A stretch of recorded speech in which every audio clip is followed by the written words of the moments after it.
Yeah, check, check, check, 1, 2, 3. Hello, hello, hello. Can you hear me?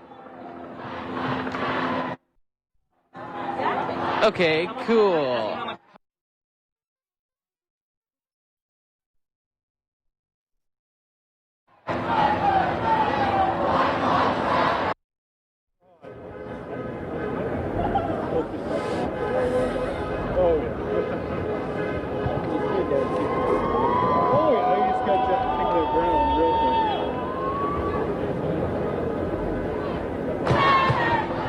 Check, check. Yes, I can. Are we going to be in boxes off the top?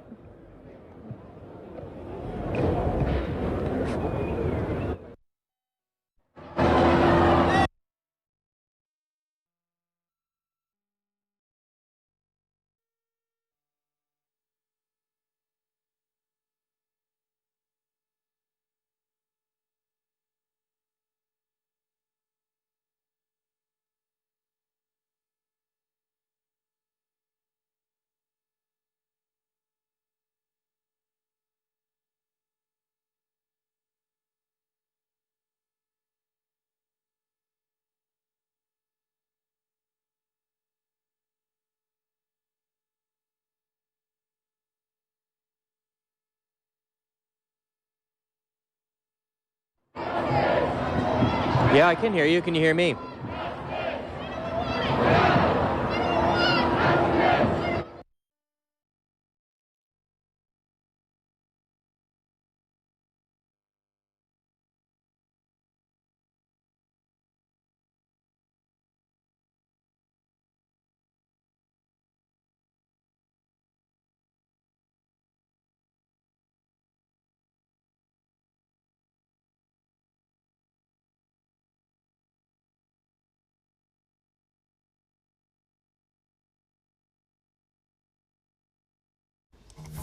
Live from Fox 12 Oregon, this is breaking news.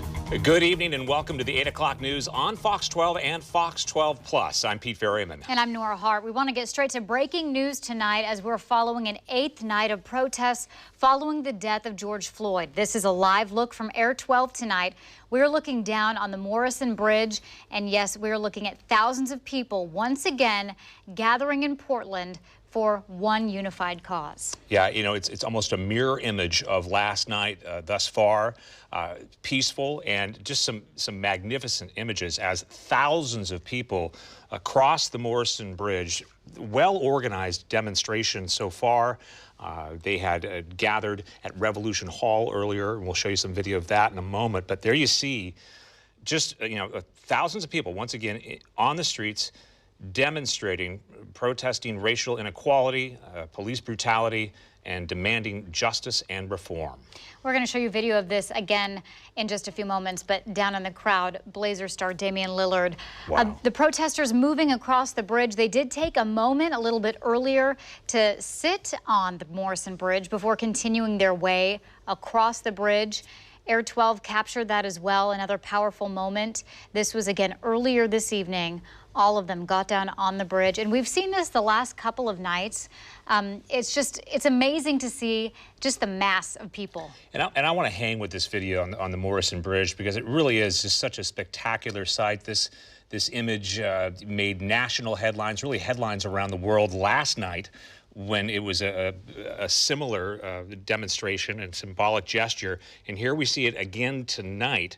Thousands of people, this just within the last half hour, 45 minutes or so ago, crossing the Morrison Bridge in solidarity tonight and on a spectacular evening here in Portland. And Pete, this is really a significant day. I mean, every day that they've come out, it seems like we see more and more people, but today is significant because this was George Floyd's memorial. It was held today in Minneapolis.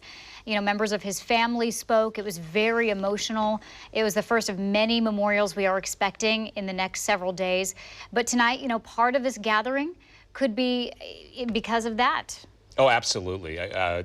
You can feel the emotion in the air. The reporters that we have covering this, describing it for us. And yeah, the service in Minnesota tonight, earlier today rather, Reverend Al Sharpton spoke. We'll be probably hearing some more of that throughout the newscast tonight. But there you see that image again as people remember George Floyd on this 8th night here in Portland. And here's that image at Revolution Hall. And Nora, it seems like this was once again a kind of a launching pad of one group, and then there's another group at Pioneer Courthouse Square, and then they come together each night.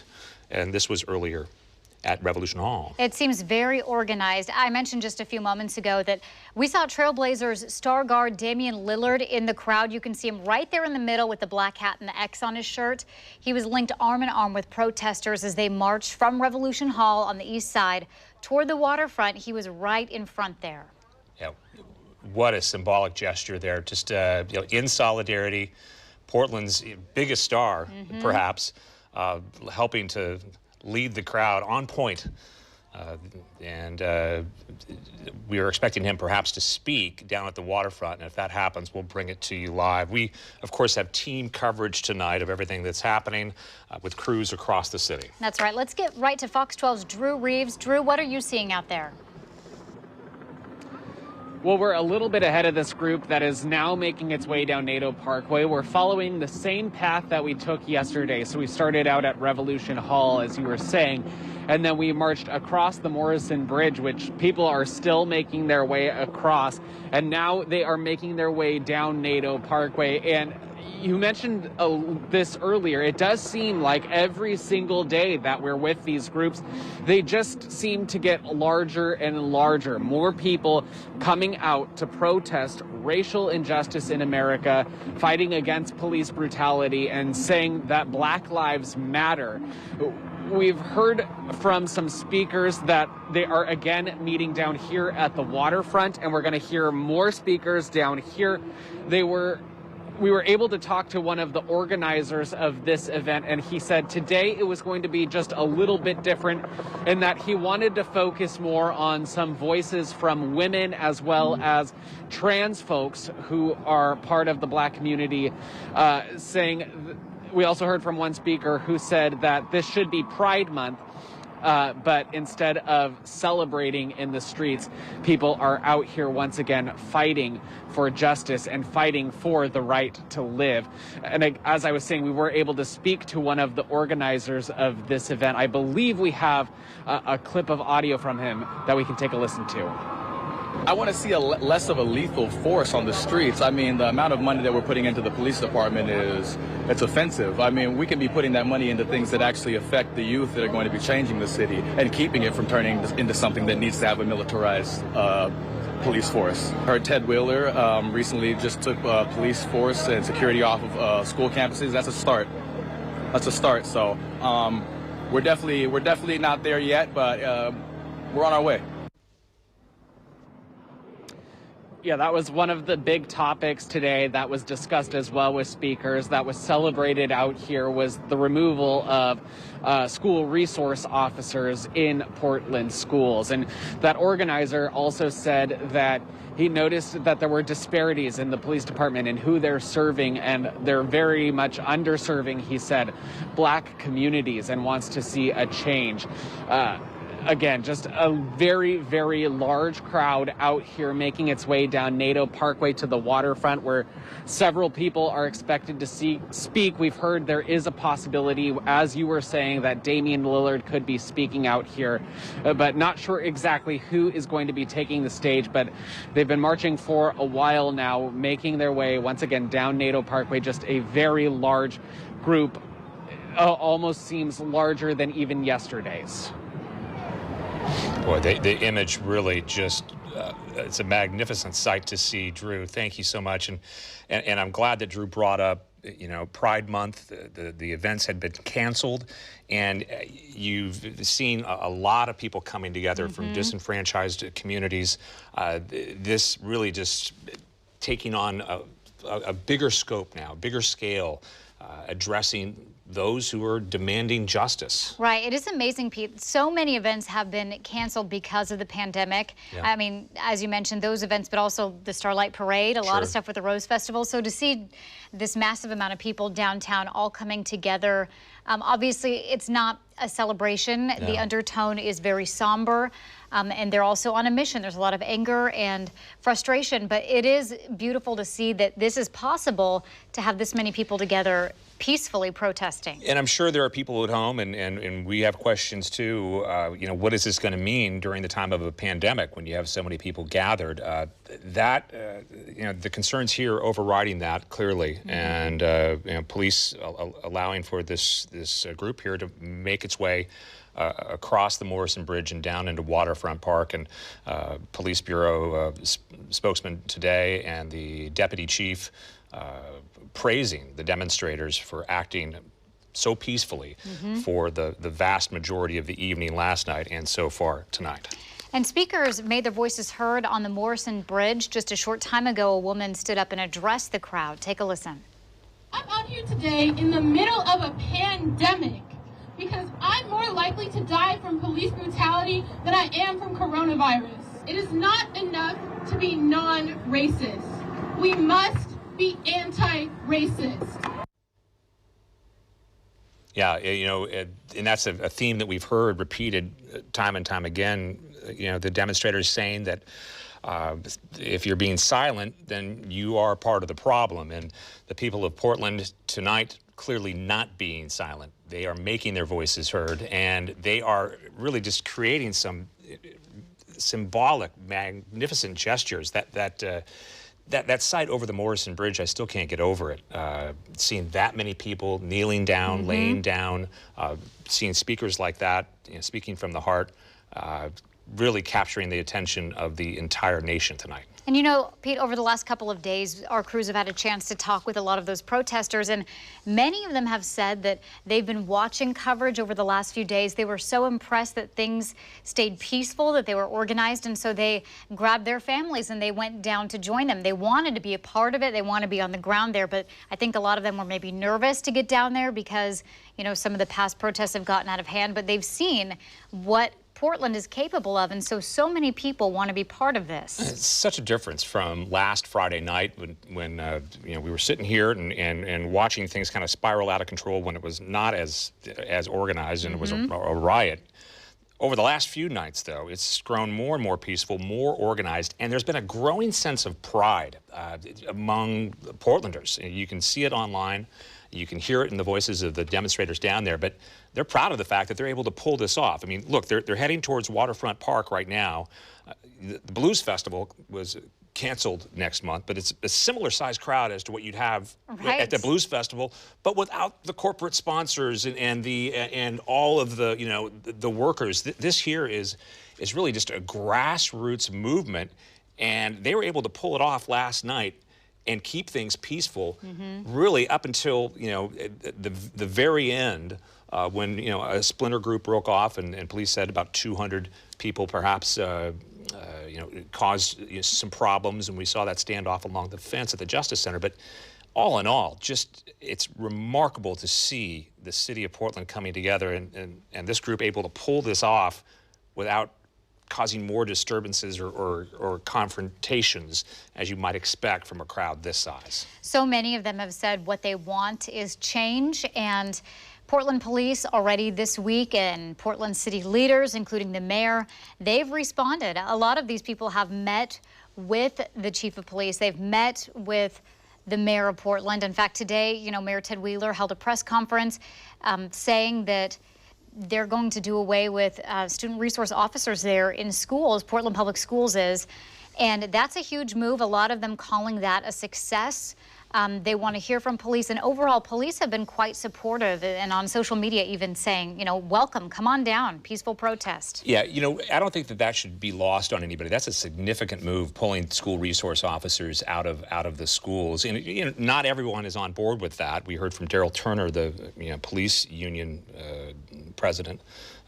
He spoke out against it. He's an African-American man, and he spoke out against it, saying that school resource officers have been a great resource for students.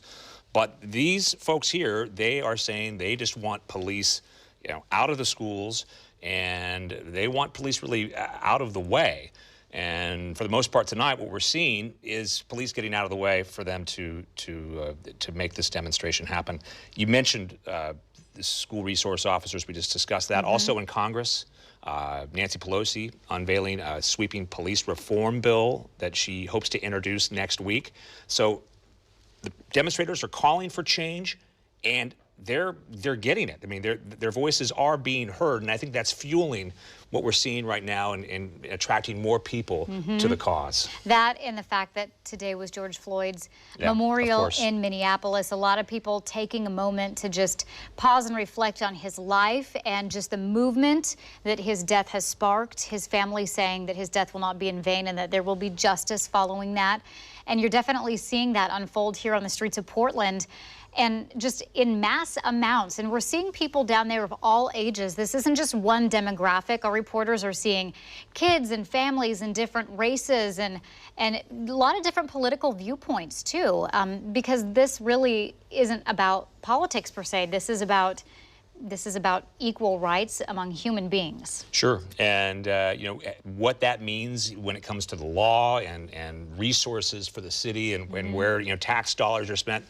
There are different ideas and opposing viewpoints, but I think you're right, Nora. The one thing that unites all of these people is just the basic concept of ending racism, calling for justice, and addressing the inequality that we see in our society. And that's the overall message that unites this crowd here tonight. And we've got reporters who are down on with the groups right now at ground level. They've been talking to them and hearing the same sentiments. In fact, let's check in with one now. Brenna Kelly is live at Pioneer Courthouse Square. Brenna, how has it been there tonight?